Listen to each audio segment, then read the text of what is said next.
This is episode 2 of Outlander Cast. People disappear all the time.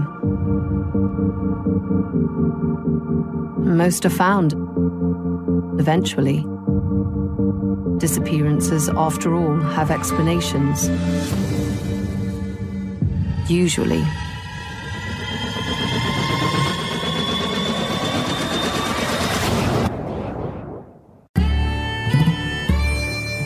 Welcome to Outlander Cast with Mary and Blake. It's a podcast dedicated to the show Outlander on Starz. Sing me a song of a lass that is gone, save of that lass behind. Mary of soul, she sailed on a day over the sea to sky.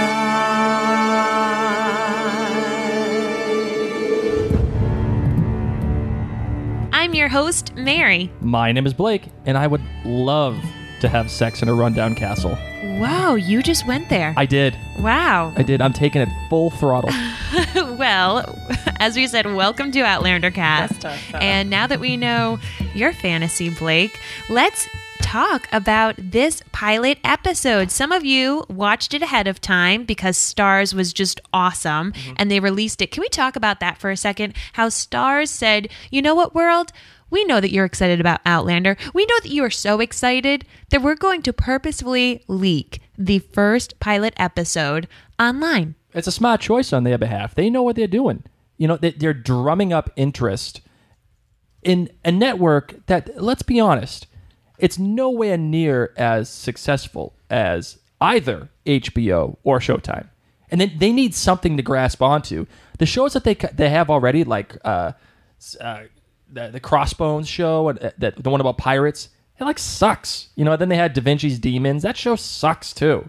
So they're putting a lot of their money and effort into this one. And it showed. This pilot, oh my God, it was an absolutely stunningly beautiful pilot.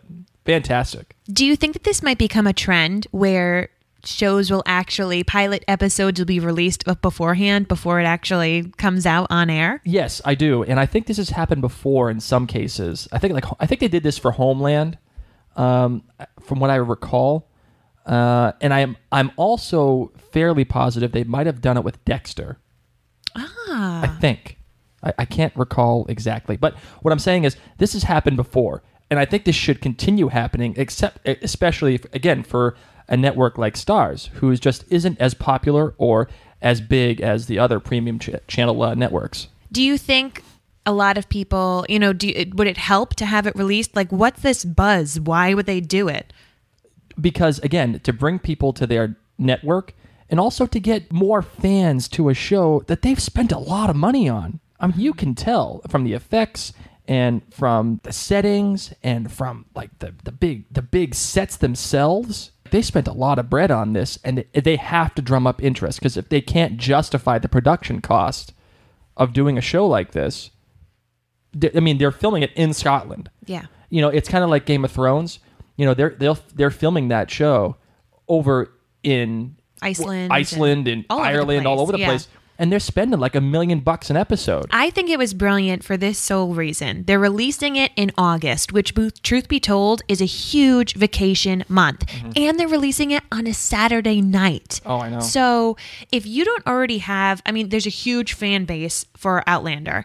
But if you're not already an Outlander fan, if you haven't necessarily been seeing the ads on TV, if you're not a Starz subscriber, for example, too, you might totally miss Outlander. And maybe you'll catch a hold of it in a couple of months. But I think it was so smart, because by doing this, they got people on vacation. They got people who might not even be watching that much TV, but who are on their phones, who are on their tablets, and made it easily accessible. And they said, we know you're on vacation. Set your DVRs. Yeah. Even if you're not going to be home on a Saturday night, maybe you're at the beach, maybe you're at the Cape, make sure to plan on watching the show on Saturday nights. And for people like Blake and I who have a baby at home, we can't wait to have something cool to do on Saturday nights. It's Saturday nights usually are like rent a movie on demand, and there hasn't really been anything good. Order a pizza. Yeah, we're pretty high class. And so, then maybe podcast. I don't know. We'll see. well, now we will be podcasting. So let's talk about this episode. Episode 1. Let's chat about the title. Sassenach. Ooh. I just love that name. It just sounds great, right? I feel like a good Scot. Oh, are you Scottish? No, God, no. I'm Irish. Don't say God, no. I'm really Scottish. You had this long conversation with me last night. I know. Goodness gracious. No, I'm Irish. And, we're basically cousins. So, whatever. I'm okay with that. All right. I mean, not you and I cousins, but like the heritage. Okay, so you understand the title. Explain it a little bit for those people who don't know what that word means. Sassenach is... The term. The term. Yeah, there you go. Thank you. The term for Outlander, or someone that's not, Scottish. There you go. You know? It's pretty much like calling someone an alien right now. It's Bro, you're not from here. Yeah. When Claire actually says, oh, these people called me a Sassenach, it made me feel like Hermione when she said, they called me a mudblood. Like, it's not really a good term. It's not like someone's calling you something really friendly. All right. Time out. Just for those of you who have not listened to us yet on our other podcasts, Mary has an unhealthy obsession with Harry Potter. And in every single podcast that we do, somehow, some way, she finds a way to introduce Harry Potter into the mix. It's, I live, breathe Harry Potter. Now I'm going to be living and breathing Outlander. So hopefully you don't have a problem with it. But that's how I felt. I felt like it was a dirty word. But before we talk about the dirtiness, let's talk about the beautiful shots in that first scene of the Highlands. Oh my God. Gorgeous. I have to give real credit to Neville Kidd. Who's Neville Kidd, right? He is the cinematographer of this show. And what cinematographers do, they are what's called directors of photography. And the other term is cinematographer. What they do is they set up shots of what the director wants to film. They help create the light. They actually get the shot. They're the ones who take the physical shot of what the director wants. And they set the mood, they set the lighting. Basically, the people, anything that you see, they are the people that are in charge of it. Like the physical, actual film itself. They are the artists. They're the artists. I mean, directors clearly tell them what they're the boss. And we all know directors, guys like Steven Spielberg, George Lucas, Christopher Nolan. What you don't know are their cinematographers. Wally Pfister is a famous one for Christopher Nolan. And this guy, Neville Kidd, who actually has done a lot of TV shows, but most recently did the cinematography for Sherlock. If you're into that show, Sherlock, he did the most recent episode of Sherlock, the finale of season 3, which was phenomenal, by the way. If you have not seen that show, Sherlock, oh my God. You know how Mary has an unhealthy crush or obsession with Harry Potter? I have a seriously, inappropriate crush on Benedict Cumberbatch. Now, mind you, Blake is married to May. Yeah. Oh, yeah. But he does love Benedict. I got a man crush. I love it. I got a man crush. What do you want from me? So now you must be even more excited because Neville works with Benedict. Yes. And he now works with the entire cast of Outlander. Yes, that's These correct. shots of the Highlands make you fall in love with Scotland, make you want to plan a trip to head on over. So we are introduced to Claire and Frank because they're on their second honeymoon, driving through the Highlands. What did you think about their relationship?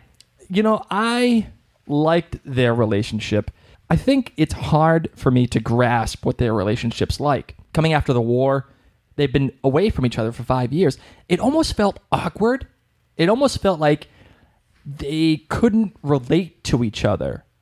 Now, I promise, I swear to God, I'm not going to keep referring to the books. Obviously, I didn't read it. I'm not going to sit here and say, oh, well, in the book, I wonder if it's like this or whatever. But in the book, I wonder how it comes out, their relationship. I wonder how involved they are with each other. and if it was as awkward as I felt that it was I in the think show. it was. Yeah, it definitely was. Like they didn't know how to interact, and you could tell. And I like the actress. I like her. I think she does a good job as Claire. I think she's fun. I think she's a strong character just from the way that they portrayed her. Mm-hmm.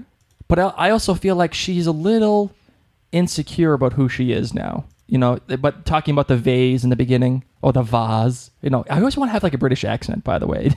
I always wanted to have like that accent that makes you sound wicked smart. Yeah. And of course I have a really seriously thick Boston accent, which makes me sound like a total idiot. No. Whatever. Hey, it's how it goes. I liked that as a couple, Claire and Frank were trying. This must have been such a common, and still is such a common problem. I have a lot of friends who are in the armed forces, and they are away for a year or longer, and then maybe they come back and they head on off. And this is a serious issue that many people went through during the Great Wars, during the World Wars, and are still going through today. And I thought it was so interesting to have a peek into this kind of relationship. Blake and I have been together now for 7 years, and we probably max have spent, a month apart when I was in Bali. Yep. And that was it. And that was torture. And you see these people who hadn't seen each other in several years, and they're really, really trying. And Claire looks at that face. That was such a beautiful shot. And she wonders about, wow, I'd never had a home. I've never had anything like of that kind of beauty or magnitude. That would stay. Yeah. And she thinks about this vase, and it was such a gorgeous shot. And I loved that little way how, her hair was blowing. Once again, cinematography, props to Neville. I think it's a good relationship. I think they're, like you said, they're trying. Mm-hmm. They're giving it an honest shot. And I truly believe that Frank loves Claire, and Claire loves Frank. I really believe that. But the problem that I felt from this first episode was they were on two different levels this whole episode. And the only thing that they could rely on between each other was sex. Not that, hey, trust me, there ain't no problem with relying on sex. I love sex. Sex is great. This guy comes back from war. He's dealing with, as they mentioned, intelligence agencies sending people off to death. He sent 12 people off to death, and it still bothers him. Mm-hmm. She's a nurse. She's taking care of a guy whose whole leg is ripped apart. She's trying to put back together a femoral artery, and she's seeing all this. How do you come back together after that? How do you carry on your relationship after that?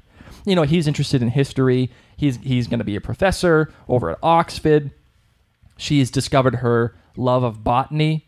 And when they're on vacation, they're going through the Highlands, and he's talking about this, and he's talking about the Cox Rock, whatever the heck the name of that thing is.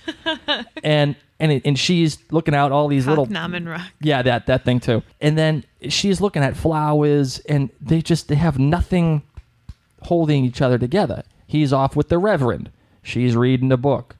He's doing this. She's doing that. There's nothing holding them together quite yet. Except sex. Yes. Which is great. I love sex. Who doesn't? They're on their honeymoon. When in Rome and when in Venice, I guess, is really what should be happening. And they talk, the voiceover of Claire. Claire says, that this is how they would always get back together. And I loved when Reverend Wakefield's housekeeper, Mrs. Graham, reads the tea leaves and then reads Claire's palm. And basically is like, whoa, girl. Your husband is lucky because he is not going to be straying from your bed. And sure enough, we see that when they visit the Castle Leoch. And she basically tells him, yo, bro, help a sister out. She's pretty forceful with that. I was impressed. How did you feel about that, seeing such a sexually proud woman, a female character? I'm into it, and not because I love sex, which I do. Obviously, I've said that now about 1 billion times in this episode. But you don't see that a whole lot on TV. Correct. And I could see how it would be a little off-putting for some people. I could see it would be like kind of foreign because usually the males are the ones who are so sexually charged. She is always the one that is initiating with Frank. Is that because Frank just doesn't know how to get it on? Like he doesn't know how to approach her anymore? No, or is it just because she's the one that is just activates it. I think she's just the one that initiates. And maybe Frank doesn't want to be overstepping. You know, he's trying to be a kind new husband, to be honest. He's such a nerd boy. He really is. I love nerds. So Yeah, you do. One of the things that always kind of bothers me about TV shows, and not necessarily movies, but TV shows, are voiceovers. The only television show that I felt did it properly was Dexter. Now, I know you never watched Dexter, but for those of you... It was too bloody for me. You watch Game of Thrones. I still don't get this. I don't understand why... Okay, whatever. Dexter was phenomenal. I felt that it added to the show. And I don't know if her voiceovers quite yet add to the show. Claire's, yeah. I'm not sure if it adds to it yet.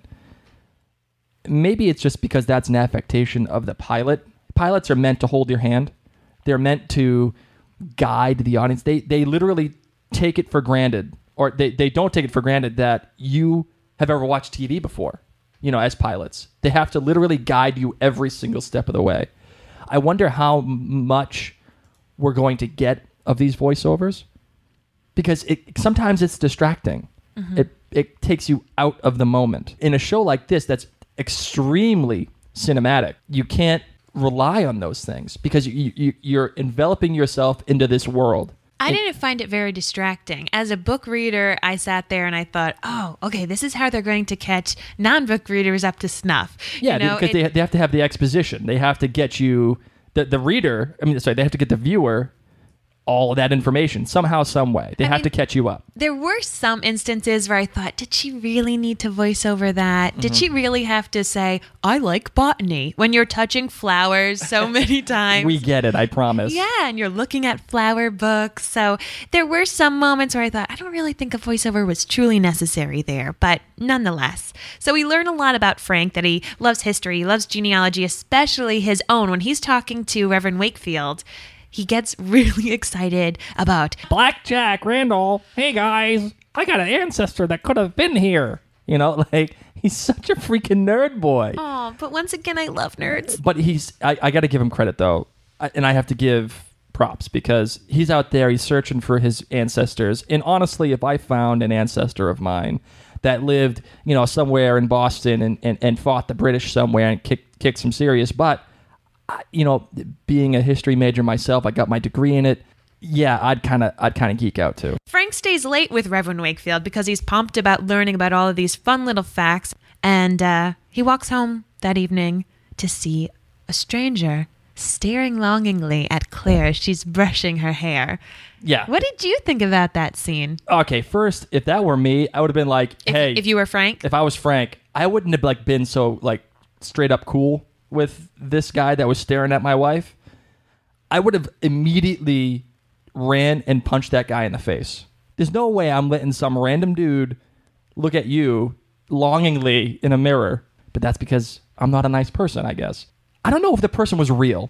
Because, you know, they are talking about the fact that it's Samhain, it's Halloween, and it could have been just one of those little props that said, oh, well, you know, ghosts do come out. That's what they ended up saying. The Reverend's wife, was it? Oh, no, his housekeeper, Mrs. Graham. It was the housekeeper, yeah, sorry. Oh, no, and the woman who owned the bed and breakfast. Yeah, that's what I'm talking about. You know, the bed and breakfast with all the blood over everything. Yes. And I was like, what is this, right? You know, but maybe they put that in there for a purpose. I mean, we are talking about a show with time travel, so it's not out of the realm of possibility that ghosts could exist in this show. Yes. Now, I wonder, okay, here's a crazy idea. The ghost. When we know that Claire ends up going back in time. Correct. Okay, great. Is this ghost that of Jamie? We know that it was a Scotsman. Frank was saying that, you know, he looked like he was wearing a kilt. You couldn't see his face. That's why I'm wondering. This is going to be my theory. Okay. Is it Jamie? That is your theory of the week? That's going to be, well, yeah. Okay, I just ruined it, but when we get to it.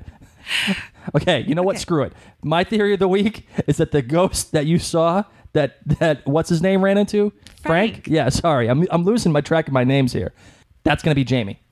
Guaranteed. I'm sticking to it. All right. So Frank then comes in and pretty much gives Claire a tough question. He Gives says her the business. Right? He says, hey, there was some Scot out there looking at you. Maybe it was a ghost, or maybe you've been cheating on me.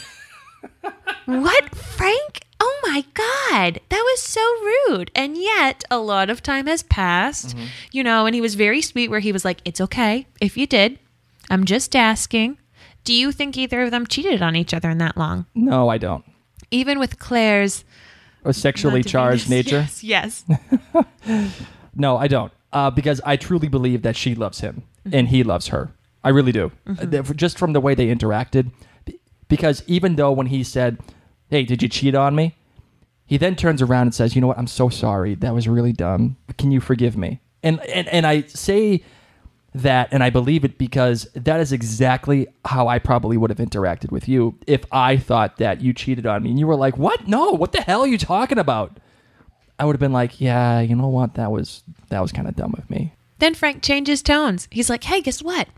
After they have sex. After they get it on. He says, let's wake up early and go see the witches, the Druins at Craigh. They wake up early. They go. They drive on up and they go and they say Mrs. Graham, the woman who was doing the tea leaves and reading her palm. How great was that? And she was one of the dancers. These dancers were beautiful. Oh, God. It kind of reminded me of Lord of the Dance. Except not. But druids. Yeah, and not foot stomping all over the place. Every time I hear druids, all I think of is Spaceballs with the Princess Vespa. Okay. Princess Vespa of Druidia. I think I've only seen Spaceballs once. And the guy's like, great, that's all I need. A Druish princess. Oh, okay.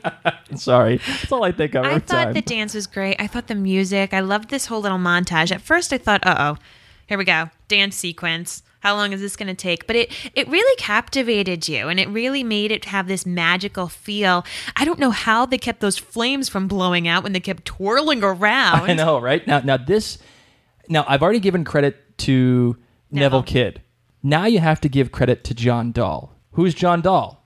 He is the director of this episode. The way that he directed those shots, the way that he positioned the cameras, and the pacing of this dance, oh my God! And when you combine that with Neville Kidd's cinematography, it was absolutely stunning. To me, this was my favorite moment of the entire show so far. Really? Yeah, it really was. It really was. When you combine the dancing with the lamps and the beautiful music from Bear McCreary, who is just killing it in this show too. I mean, even in just one episode, you can't help but love him already. Oh my God. What a great composer. When you do that, and then you combine that with the sunrise and the sun peeking up out of that and how it hit the stones, how it hit the dancers. Oh my God. It was one of my favorite scenes of this show and pretty much of any show that I've seen in the past year or so. It was just, in one word, beautiful. It really was. And it kind of entranced you. It kind of brought you into that ceremony. You got lost in it for a minute.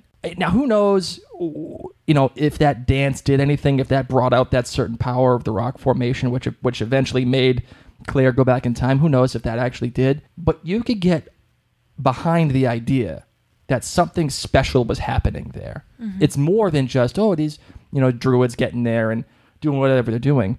Something was being conjured there. You could really tell. You could feel it. You were totally enveloped by that feeling.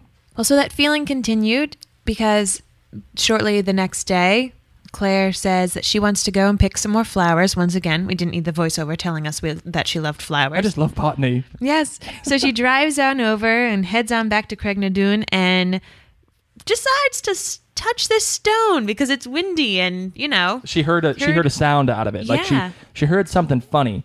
I got to give credit to John Dahl again because he could have gone like super crazy with the effect of going back in time. He could have had like all these blurring motions. He could have had like this really awkward sound. It could have been very jarring. But in this case, less was extremely more. And it was just jarring enough for you, the viewer, that you knew, whoa, something different's happening here. obviously you knew from the trailer that she was going back in time, but you weren't exactly sure, if you haven't read the book like me, when she was going to go. Yes. And then you realize, oh, it's happening now. Okay, now I prepare myself to see what's going to happen going forward. This was my favorite scene of the episode. I loved when she's walking around, kind of confused, looking for her, car and everything. But the music, once she gets shot at by the redcoats, and it's this loud, fun, blaring piece. Way to go, Bear. I loved it. I loved how she said, I thought I had stepped into a movie set, but they don't shoot live ammunition, so she's running amok. And then she ends up meeting Frank. Oh, not Frank.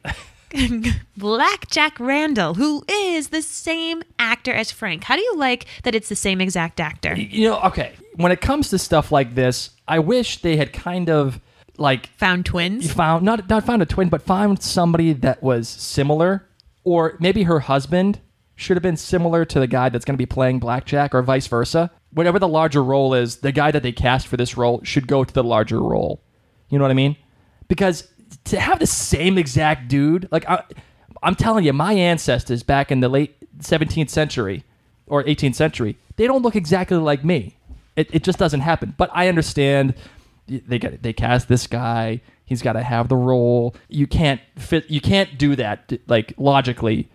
Logically, you're supposed to, but just practically, it would be impossible. Well, they had to do it. As a book reader, she notices that his hands are the same, and she actually gets touched by him, and she's like, oh, she sees Frank's hand. So I think that they didn't have a choice. They had to do this because he had to look familiar to her. I also have trouble with this actor. Tobias. I really like him. I honest to God do. I think he's a great actor. The only things that I've seen him in are Game of Thrones. He played the Edmure Tully, who is just a loser in the show, and he also played Brutus in that show Rome on HBO.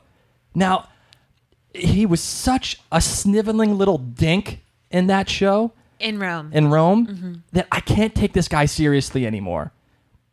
I can't do it. I'll tell you this. He will not be a sniveling little guy as Black Jack Randall. Oh, God, so no. he is going to change your opinion. And that in and of itself, when I eventually seen him really get into that role of being Blackjack, it kind of turned my focus around a little bit. Mm-hmm. And you could actually see that I think he enjoys playing Blackjack a lot more than he does playing Frank. Of course. And so would anybody. Any actor would be like, oh, right, great. I get to be the villain. God, when she runs into him and he's looking at her and he's like being cool with her at first. And then all of a sudden she decides I'm going to take off, and he brings that sword to her throat. Oh, and he's like, okay, yeah, I'm going to take what I want. Because he thinks she's a whore. Yeah. And I don't blame him. Because he's a... You don't blame him for what? Excuse me, clarify, because that is a little... Well, let me finish. Sorry. Let me amplify. You don't blame him for attacking her? No. Thinking she was... I don't blame him for thinking that she was a whore. Okay. Now, the reason why I say that is because for two things. Number one, she's dressed kind of funky. At least according to him, she's dressed funky. Number two, she's kind of dirty. She's just walking alone in the middle of this battle scene. Number three, he is the captain of the 8th Brigade of Dragoons of the British Army. He is a freaking badass. Who in the world is going to tell him no? And especially with that kind of attitude and rep that he is garnering. You know who tells him no? Who? Pretty much Frodo. Like some little hobbit jumps out of the woods, hits him over the head. Wait, it wasn't Samwise? No. What is it that Gollum says? He's like, something little hobbits. I don't know. He says some little bad thing. I'll have to find it. But that's kind of what I thought when Stupid little hobbits. Yes, that's exactly it. I got you. That's what I felt like Blackjack was mumbling when he had to wake up and touch his head. Yes. But anyway, it's not a hobbit. It's a Highlander. And takes Claire off. And she ends up coming into this house with a bunch of hairy, probably sweaty, dirty men who have beards, and they're trying to get away, except one of them, the least hairy, has his arm out of its socket. Oh, God. What an awesome scene that was.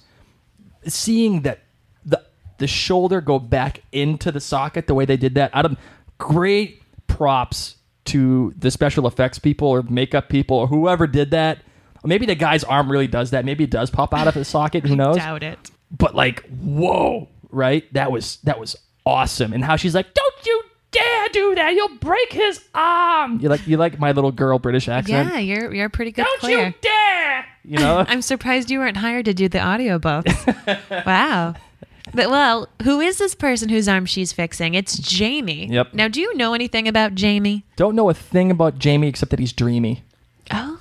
He is dreamy. I think he's dreamy automatically because he doesn't have a scruffy beard compared to everybody else. You know, he's definitely the most clean-cut person that there is.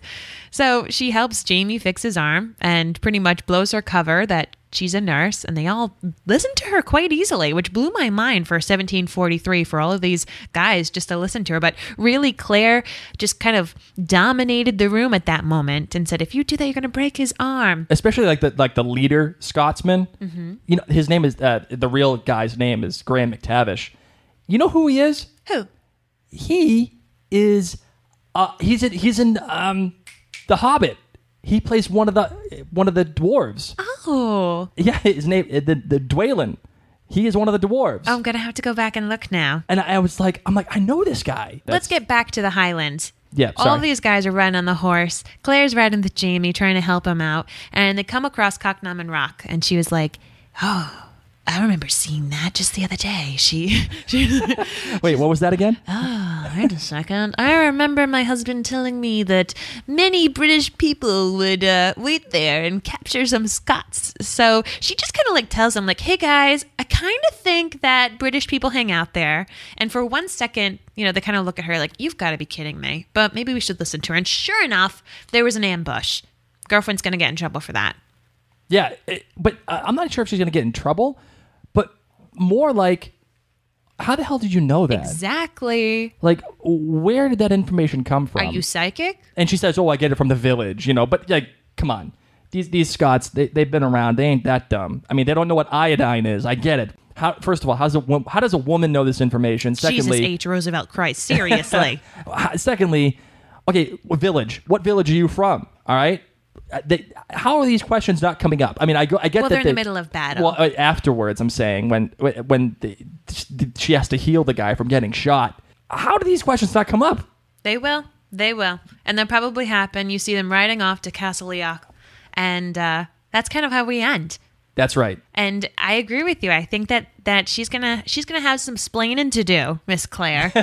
I liked how they also they didn't take time to make it seem like this woman was something extraordinarily special. Mm-hmm. You know, they just kind of treated her as if she was just a woman. I mean, they listened to her because she was different, but when the guy's like, "You have enough time to dress his wounds and get him healed, and that's it, and we're moving on." It's not like they're spreading. They're not like sitting around waiting for her. They're not entranced by her. Yeah. You know, and then the final scene when they show the castle that you saw where Frank and Claire got it on, when it was all run down. I like that that's how you refer to this. I know, castle. yeah. You see the castle and it's in its glory. It's totally built up. I really thought that was a great scene. It really brought you back to the original timeline. Mm-hmm. The 1940s, even though it was 200 years prior. Yeah, because I wonder, as just a show watcher again, are they going to go back and forth between 18th century and the 20th century?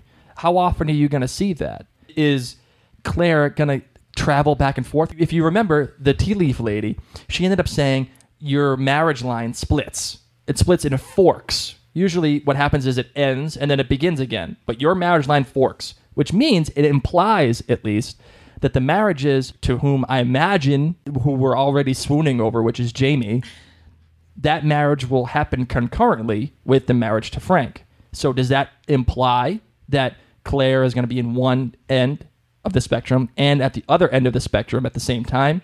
Is she consciously aware of both the marriages at the same time? Like, in her life in the 18th century, is it just her consciousness or is it her body?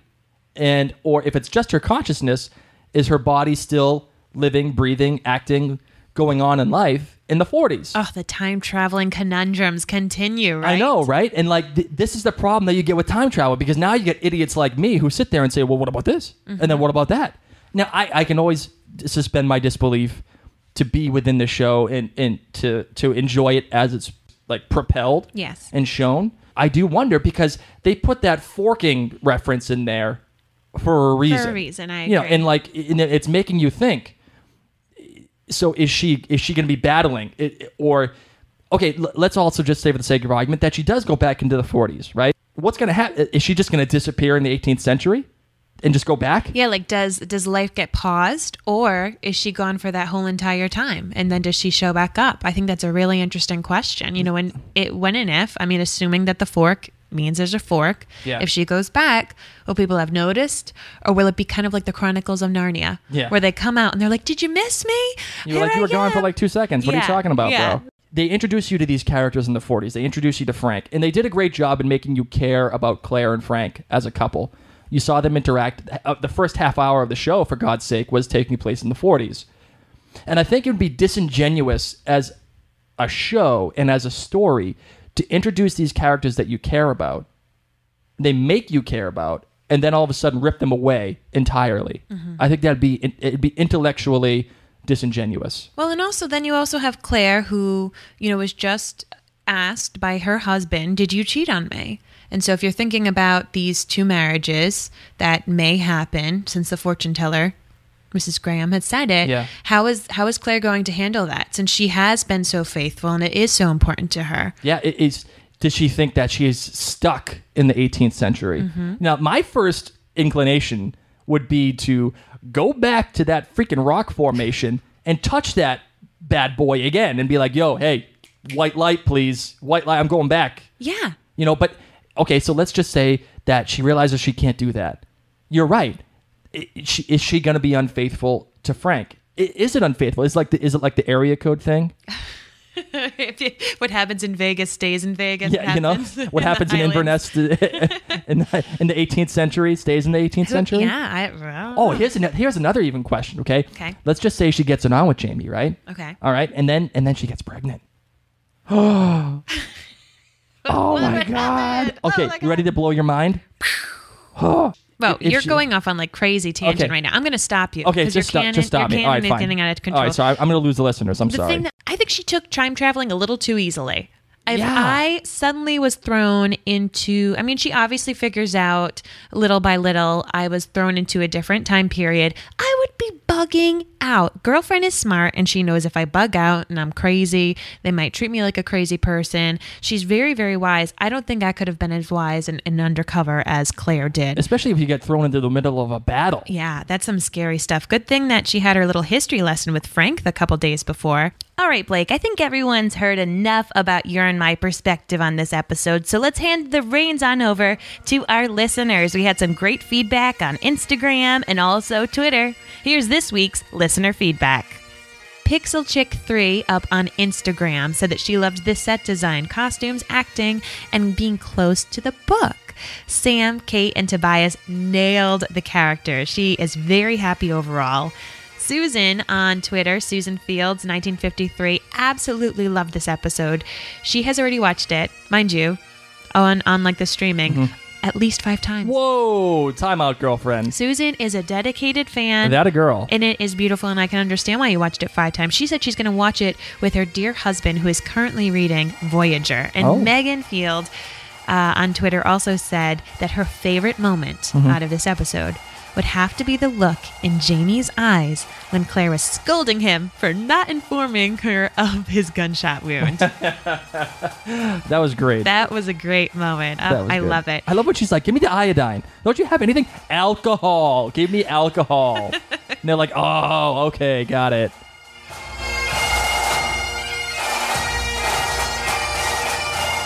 So you already touched upon your theory of the week. Yes, which We're is... always going to have a theory of the week from mostly Blake's perspective, since I do think that they're going to be sticking pretty clearly to the book. So I don't want to influence my theories too much.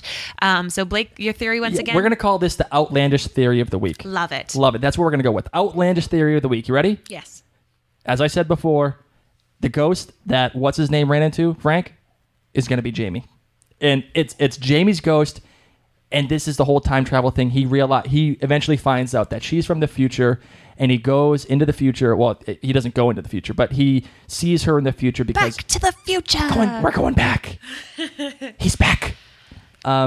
He sees her and he loves her, and he's longing for her for some particular reason. I don't know what it is yet, but he's watching over her in that particular time. And you said your favorite moment from this week. This is also something we're going to be touching upon. Favorite moment by far was the Druids dance. Oh my God, nailed it! Totally hit it out of the park. I liked the show. I thought it was nice. It was fun. I liked the characters. They had me wrapped around their finger pretty early. But what sold me on the show was the dance. Was there anything that you would have liked differently or didn't necessarily like about this episode? I already touched upon it, and I'm just going to highlight it again, only because I'm a little worried about it, was the on-the-nose, not necessarily informative voiceovers. It was a part of the show. I get it. Like, I love like Goodfellas, love the voiceovers. You know, Wolf of Wall Street, love the voiceovers, get it, love it. But on TV shows, it really has to enhance the viewing experience. And if it doesn't, and if somebody out there wants to tell me how it did, I'm more than willing to listen. But these voiceovers, they either have to stop or they have to be more in tune with giving me something that I'm not already seeing on the screen. Yep. You know, like you pointed out the flower thing. Don't tell me you love botany. I see you picking up the flowers. Looking at the books. Looking at the books and all that stuff. Don't tell me. Show me. Because you're able to do it a lot quicker, girl. Exactly. I agree. My favorite part, as I said, was the scene where she realizes she's back in time and people are shooting at her. And honestly, so much of that, I think, is because of Bear's music. Yep. Huge props to the composer. Bear McCreary of Walking Dead fame and BSG fame, by the way. Yes. However, I wanted to point out my favorite shot was when Claire and Frank were going into Inverness and everything was gray. The weather was gray. The buildings were kind of gray. But what stood out was the pop of blue on Claire's jacket, which I am lusting after that coat. I need to find out where she got that. And then the red of Frank's bags. If you just go back and you watch that little scene, it is so beautiful. It reminded me of Amelie, how, there were those few pops of color. The thing I also liked about this show, too, was when she's like, hey, when she gets back into the 18th century and she's looking out over the town, you're so used to seeing the town with the lights and everything, and then she looks out. She says, "Where's Inverness?" And the guy's like, "It's right there. That's where people are sleeping. That's why the lights are out." And like it was just totally dark. Yeah. You know, there was nothing there. Yep. Loved it. I thought that was a really cool juxtaposition of the time periods. Ladies and gents, we have had a blast watching episode 1 and talking about this. As you got to hear, listener feedback is a huge portion of our show. There are different ways that you can reach out to us. Number 1, find us on Twitter. Our Twitter handle is OutlanderCast. You can also reach us out on Facebook at facebook.com/OutlanderCast. You can email us, believe it or not, here you go, here's the theme, outlandercast@gmail.com. And we also have a website. Ready? It's really original. OutlanderCast.com. And last, we're also on Instagram. So here's the scoop. Reach out to us. Let us know your feedback. If there's things that you loved, if there's things that you didn't like, we want to hear it. You can also reach us on our hotline. We have an Outlander Cast hotline. You can call in. It goes straight to voicemail. We're not going to pick up the phone and be like, hey, what's up, bro? What's your favorite part of the show? But you can leave your voicemail message so we can hear your voice and we can share it. And the number here is 503-454-6730. Most importantly, we need you to head on over to iTunes, subscribe to Outlander Cast, rate and review this episode. The more that you rate and review, the more people will join the conversation, will find out about it, because this is all thanks to you, and we would just want to continue sharing the love of all things Outlander. And we want to thank you for listening to us, but we also want you to, I encourage you to go listen to other Outlander podcasts. Everybody is talking about this show. There's a lot of buzz about it. It was at Comic-Con. And there's other great podcasts dedicated to this show. People who've read the book, people who have not read the book. They have fans. We're going to have you guys. Let's all interact together. Spread that love. The first one that we want to recommend is the Outlander podcast. 2 devout fans. They've been podcasting about it for about a year now. Big fans of their podcast. The other show we want to plug to is the Scott and the Sassenach. Now, I don't know if they're a husband and wife team, but it's a guy and a girl.